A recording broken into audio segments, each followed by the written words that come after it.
풍수에서 안방은 집안의 주인이 가장 오랜 시간 머무는 곳이자 건강과 재물운을 관장하는 곳, 그리고 집주인의 기운에 가장 큰 영향을 미치는 공간입니다.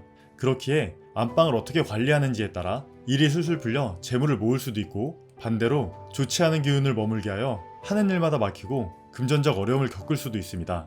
최악의 경우 부부 및 가족 간 다툼이 일어날 수도 있는데요.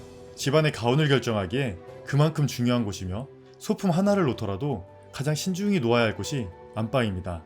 오늘 영상을 끝까지 보시면 재물운을 불러들이는 안방 풍수, 그리고 집주인의 기운을 빼앗고 재물운을 틀어막기에 절대 해서는 안 되는 풍수 인테리어에 대해 알게 되실 겁니다. 어렵지 않으니까요. 오늘 영상을 끝까지 보신 후 바로 적용해 보시기 바랍니다. 구독과 좋아요를 눌러주시면 돈 되는 풍수 이야기를 꾸준히 받아보실 수 있습니다. 그럼 오늘도 풍수 바로 시작하겠습니다. 재물운을 불러들이는 안방 풍수, 첫 번째, 스탠드 조명. 여러분의 침실은 밝으신가요? 대부분 밝은 게 좋다고 생각하시고 천장등을 환하게 유지하시는 경우가 많으신데요. 재물운을 생각하신다면 조금 다르게 생각하셔야 할 것 같습니다. 풍수에서 재물은 음에 해당합니다. 그렇기에 재물은 어두운 곳에서 만들어지며 어두운 곳에 숨기를 좋아합니다. 만약 너무 밝다면 여기저기서 자신을 바라보기에 돈은 모이지 않습니다. 그렇기에 안방에 재물운을 올리시려면 너무 밝지 않은 정도의 밝기를 유지하셔야 하는데요. 우리가 흔히 사용하는 천장 조명은 너무 밝습니다. 그렇기에 천장 조명을 사용하시는 것보다는 스탠드 조명을 사용하시는 게 좋습니다. 이때 조명은 너무 화려하지 않은 걸 구매하시는 게 좋은데요. 조명이 너무 산만할 경우 안방의 기운 또한 산만해지기 때문입니다. 안방의 기운은 신성해야 하기에 은은한 밝기에 정갈한 조명이 좋습니다. 꼭 기억해주세요. 안방이 너무 밝으면 재물은 모이지 않습니다. 재물운을 불러들이는 안방 풍수, 두 번째, 침대. 침대의 경우 집의 주인의 기운을 보충하는 매우 중요한 곳입니다. 그 기운에 의해 가운이 결정되는 것이기에 방해가 되는 요소는 모두 없애야 합니다. 여러 요소가 있지만 우선적으로 자고 있는 사람의 머리 위에는 그 무엇도 있어서는 안 됩니다. 대표적으로 침대 프레임에 물건을 올려놓을 수 있어 그 위에 여러 소품을 두는 건데요. 이는 주인의 머리 위에서 소품이 누르는 현상으로 매우 좋지 않습니다. 자는 동안 기운이 분산되고 누르는 기운에 빨리게 됩니다. 머리는 매우 중요한 곳입니다. 같은 이유로 머리 위에 액자를 다시는 것 또한 기운에 좋지 않기에 머리 위쪽으로는 그 어떤 것도 두지 않길 바랍니다. 만약 핸드폰이나 기타 물건들을 둘 자리가 필요하시다면 침대 옆에 협탁을 두어 핸드폰을 두시기 바랍니다. 그리고 바닥 이불이 아닌 침대를 쓰신다면 침대 아래를 꼭 깨끗하게 유지하시기 바랍니다. 침대 아래에 먼지가 쌓이고 쓰레기가 있다면 말 그대로 쓰레기, 즉 버려진 기운 위에서 잔다는 것입니다. 그렇기에 침대 아래 쓰레기가 쌓이지 않게 꼭 유의하시기 바랍니다. 풍수에서 버려진 기운은 좋지 않습니다. 또한 풍수에서 습기는 매우 좋지 않은 기운으로 바라보고 있습니다. 자고 난 후 땀이 많이 나 침대나 비계가 습해졌다면 꼭 뽀송뽀송하게 말리신 후 정갈하게 정리해 주시기 바랍니다. 풍수에서 가장 중요한 건 청결과 정돈입니다. 특히나 안방의 경우 지저분한 기운이 모여있게 되면 그 집의 주인에게까지 그 지저분한 기운이 묻어 하는 일마다 꼬이고 지저분해지며 좋지 못한 사람이 꼬이게 됩니다. 추가로 침대 또한 벽에 붙이지 마시고 네 방향 모두 조금씩이라도 띄어놔 주시는 게 좋은데요. 기운이라는 건 막힘없이 돌아야 합니다. 만약 침대가 벽면에 붙어 있다면 기운이 흐르지 못하고 막히게 됩니다. 그러면 금전운에도 좋지 않으니 꼭 띄어놔 주시기 바랍니다. 재물운을 불러들이는 안방 풍수, 세 번째, 환기. 안방의 환기를 마지막으로 언제 하셨는지 기억하시나요? 생각보다 안방 환기를 안 하시는 분들이 많아 놀랐던 기억이 있는데요. 풍수에서 기운이 머물러 있는 건 좋지 않습니다. 기운이 잘 순환되어야 재물도 모이고 운 또한 좋아지는 것입니다. 만약 기운이 순환되지 않는다면 재물운은 막히게 될 것입니다. 잠을 잔다는 건 기운을 회복하는 중이며 가장 경계가 풀어진 상태입니다. 만약 순환이 되지 않고 음습한 기운이 머물러 있게 되면 그 기운이 수면 중 경계가 가장 약해진 사람에게 들러붙게 됩니다. 안방의 경우 기본적으로 음기를 어느 정도 가지고 있는 공간입니다. 음기가 더 커지는 건 좋지 않습니다. 그렇기에 최소 하루에 한 번 정도는 꼭 환기를 시켜 좋은 기운으로 순환시키시기 바랍니다. 그리고 꼭 기억하셔야 할 것이 풍수에 있어 좋은 걸 두시는 것보다 더 중요한 것이 있다면 안 좋은 걸 곁에 두지 않는 것입니다. 안방 역시 마찬가지입니다.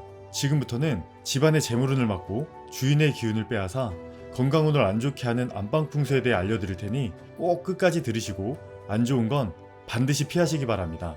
절대 피해야 할 안방 풍수, 첫 번째, 못질. 풍수적 관점에서 침실의 못질은 집안의 풍요와 재물운에 대못을 막아 기운을 죽여버리는 것과 같습니다. 아무리 좋은 기운을 들여놓아도 못질 한 번에 모두 죽는 것입니다. 또한 자녀가 있는 분이라면 자녀의 진로를 막는 행위이기에 꼭 피하셔야 합니다. 그렇기에 안방의 못들은 반드시 제거해 주시는 게 좋은데요. 단순히 못을 빼는 것으로 끝나는 게 아닙니다. 못질된 그 자국이 흉터가 되어 계속해서 안 좋은 기운을 뿜어내기에 반드시 자국을 없애줘야 합니다. 시중에 파는 못자국 없애는 것들을 이용하여 반드시 자국을 모두 없애주시기 바랍니다. 꼭 기억하세요. 안방은 그 어떤 못질도 하면 안 되는 공간입니다. 그렇기에 이건 역시 두면 안 되는데요. 절대 피해야 할 안방 풍수. 두 번째, 사진과 그림. 간혹 보면 안방에 가족 사진을 크게 걸어두시는 경우가 종종 있습니다. 하지만 풍수적으로는 매우 좋지 않은데요. 안방은 그 주인이 머무는 곳으로 만약 사진을 걸어야 한다면 부부의 사진 정도만 거는 것이 좋습니다. 사진을 거실 때는 앞서 말씀드린 것과 같은 이유로 침대 머리 위는 꼭 피하셔야 하며 위치로는 자는 곳 기준 측면에 두는 게 좋습니다. 반드시 못질은 피하시고 시중에 파는 뽁뽁이 같은 걸 활용하시기 바랍니다. 절대 피해야 할 안방 풍수. 세 번째, 거울. 거울은 나의 좋은 기운은 흡수하여 빼앗고 나쁜 기운은 반사시키기에 거울을 놓는 위치가 매우 중요한데요. 안방의 경우 기운을 충전하는 곳이기에 더더욱 기운을 빼앗아가는 거울은 두시지 않는 게 좋습니다. 특히나 전신 거울은 꼭 피해주시기 바라며 자고 일어났을 때 처음 바라보는 곳에 거울이 있다면 매우 좋지 않습니다. 하루를 충전된 새 기운으로 시작해야 하는데 일어나자마자 거울이 있다면 가장 좋은 기운이 거울에 흡수되어 하루하루 늘 좋지 못한 기운으로 지내게 됩니다. 그렇기에 안방에 거울이 있을 자리는 없다 라고 생각하시고 치워주시는 게 가장 좋습니다. 절대 피해야 할 안방 풍수. 네 번째, 식물. 침실에서 기운을 회복하는 생명은 주인이어야 합니다. 식물을 키우게 될 경우 식물 또한 생명이기에 그 기운을 나눠 가지게 됩니다. 즉, 내가 자면서 받아야 할 기운이 식물에게 빨려가는 형상이 되는 겁니다. 늘 피곤하고 하는 일이 평탄치 않기에 재물운에도 좋지 않습니다. 식물, 쇠가 모두 마찬가지이며 원룸에 산다면 식물은 침대 가까이에는 절대 두지 않는 게 좋습니다. 꼭 기억하세요. 자는 곳 근처에 식물은 두지 않는 게 좋습니다. 절대 피해야 할 안방 풍수. 다섯 번째, 휴지통. 휴지통은 그 기운 자체가 버려진 더러운 기운으로 가장 순수해야 하는 안방과는 상극의 물건입니다. 그렇기에 안방에 두어 버려진 기운이 머물게 하면 절대 안 되는데요. 그래도 꼭 두어야 한다면 뚜껑이 있는 작은 휴지통을 사용하시되 되도록 자주 비워서 안에 더러움이 머물지 않게 해야 합니다. 하지만 개인적으로는 절대 두지 않는 걸 권해드립니다. 안방에 있어 가장 중요한 건 청결함입니다. 어떠한 탁한 기운도 주인에게 들어가면 안 되는 공간이고 그렇기에 지저분함과 흐트러짐이 없어야 합니다. 소품이 많다면 다 정리하고 침대에 절대 입었던 옷을 올리지 마시기 바랍니다. 꼭 필요한 가구만 배치하시고 최대한 비워두시기 바랍니다. 재물운이 쌓일 공간이 있어야 합니다. 오늘 배운 걸 한 줄로 정리해드리면 재물운을 불러들이는 것으로는 스탠드 조명, 침대, 환기가 있었으며 절대 피해야 할 것으로는 못질, 사진과 그림, 거울, 식물, 쓰레기통이 있었습니다. 살아가다 보면 하는 일마다 안 되기도 하고 힘든 일이 나에게만 생기는 것 같고 마치 인생이 쓰러지는 도미노같이 계속해서 안 좋은 일만 생긴다는 생각이 들 때가 있는 것 같습니다. 하지만 가까이에서 볼 때는 그저 계속해서 쓰러지는 도미노가 위에서 바라보면 멋진 그림을 완성하고 있는 중이라는 거 아시나요? 여러분의 지금 힘든 순간 또한 멋진 그림을 완성하는 과정일 거라 생각합니다. 지금 잠깐 힘든 모든 분들을 응원합니다. 하단의 고정 댓글을 보시면 돈 되는 풍수 정보에 대한 또 다른 영상을 보실 수 있으시니까요. 필요한 분들은 참고하시기 바랍니다. 오늘 영상이 도움이 되셨다면 주변의 소중한 사람들에게도 공유해주세요. 구독과 알람 설정을 하시면 다음번에도 유익한 부자 되는 풍수 정보를 받아보실 수 있습니다. 다음 영상에서도 도움이 되는 풍수 정보로 찾아뵙겠습니다. 오늘도 건강하고 행복한 하루 되세요.